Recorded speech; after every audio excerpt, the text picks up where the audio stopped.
Batya Ungar-Sargon, journalist and author of Second Class, How the Elites Betrayed America's Working Men and Women. Batya, welcome back to the U.S. Report.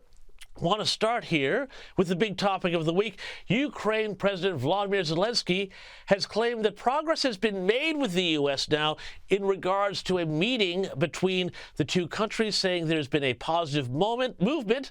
We are expecting results next week, Donald Trump said in an address.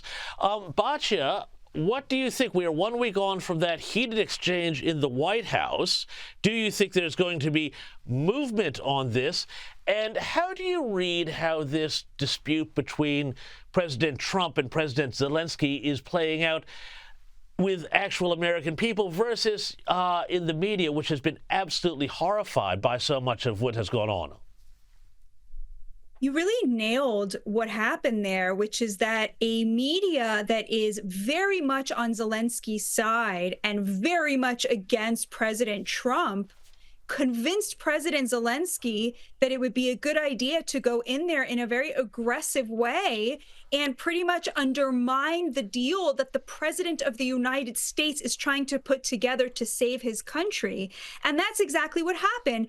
President Zelensky sat there and effectively told Trump and everybody who was watching, we're not going to sign anything if there aren't security guarantees. Now, of course, security guarantees is something we give to NATO members. And the whole sticking point here is that this war will never end until Vladimir Putin gets assurances that Ukraine will not be part of NATO. So hopefully now Zelensky is willing to sign the agreement that Donald Trump has hand-delivered, tied a bow around to save Ukraine, and hopefully move on to the next stage.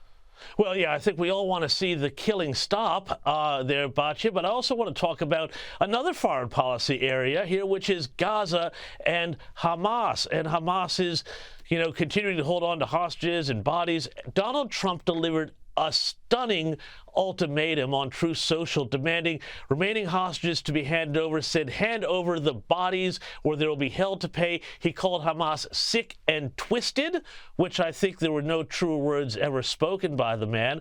I think it's great to have a president who's now on the front foot about this sort of thing. But again, did the American people, how much are the American people signed up also for, continued involvement with Gaza and Hamas if it involves America moving into the area as well?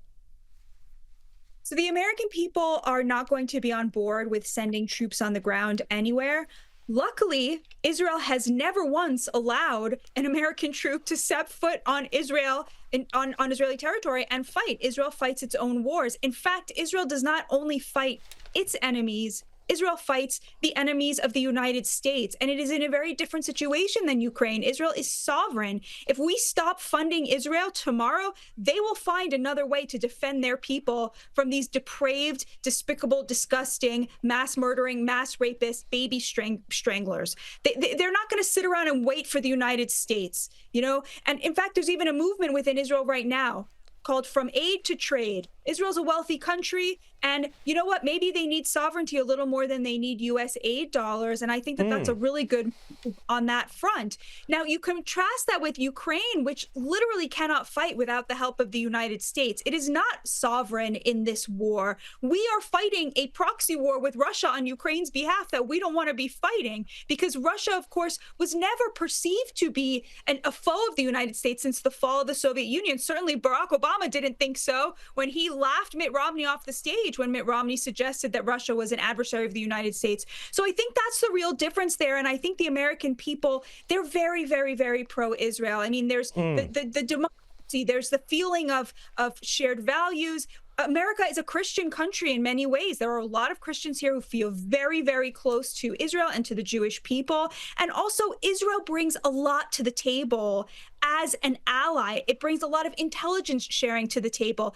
Israelis, when they use our fighter jets, they return them in better condition than they got them. They are able to give our military industrial complex, the equivalent of billions of dollars of improvements and testing of our weapons. And so we get a lot strategically out of Yeah, no, absolutely. And, it's always good manners to return your F-35 and you borrow it with a full tank of gas. That's what I was always told. But look, we always talk, Batya, about political leaders selling out the American people and, the people that they're supposed to be looking after. I was stunned by this week. The mayors of Boston, Chicago, Denver, and New York appearing at hearings defending sanctuary cities, which are basically really hideouts for illegal immigrants from deportation or prosecution. Have a look here.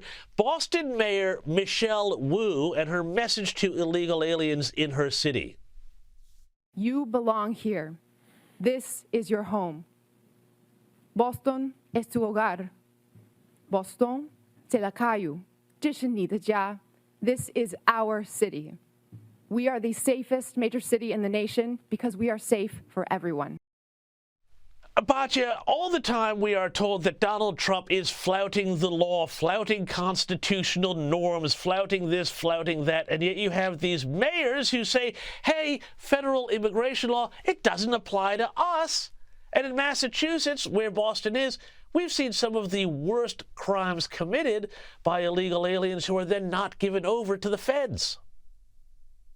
When I was at CPAC about a week and a half ago, 2 weeks ago, Tom Homan, who's our new czar of the border, who's been doing an incredible job rounding up violent criminals and shipping them back where they came from, he actually said, Boston, I'm coming for you, and I'm bringing my scariest guys with me, or something along those lines. I encourage everybody to go and watch his whole speech. It was absolutely incredible. He makes me feel safe as an American. That is a person who has waited his whole life for this job, and he shows up every day with a massive smile on his face and a heart to protect the American people. Batya Ungar-Sargon, thank you so much for joining me on the U.S. Report.